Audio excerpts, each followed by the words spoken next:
السلام عليكم ورحمة الله وبركاته. خبجمتوتا هردفتوتا كينيا.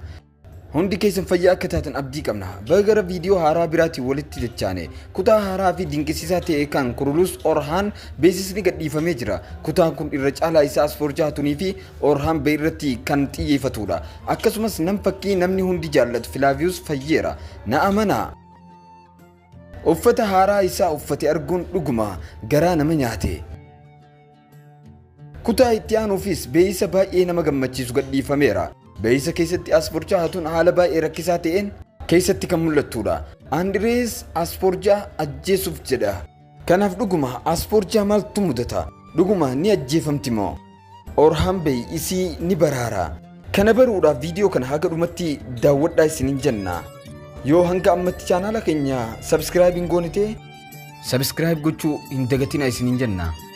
kabajamtoota daawwattoota keenya aspoortii irratti wanti tokkolleen akka hin mudanne beekuu qabdan. Seenaa kana keessatti haadha warraa Orhaan Bee lammaffaa yoo taatu hanga ammatti fiilima wal duraa duubaa kana keessatti waliin fuune. Nam fakkiin kun fiilima wal duraa duubaa kana keessaa bahuu hin danda'amu. Akkasumas daawwattoonni hedduun akkas jedhanii gaafachaa jiru. Aspoortii musliima ni taati. Eeyyeen akka odeeffannoon seenaa ibsutti Orhaan Been erga wal fuudhanii booda islaamummaa fudhatteerti.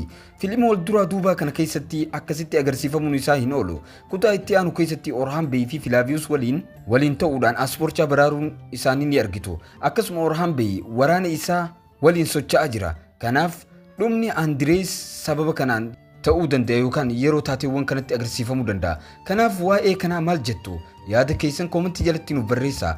Viidiyoo itti aanutti wal argina. haga sanitti nagayaan nuuf tura isin jenna.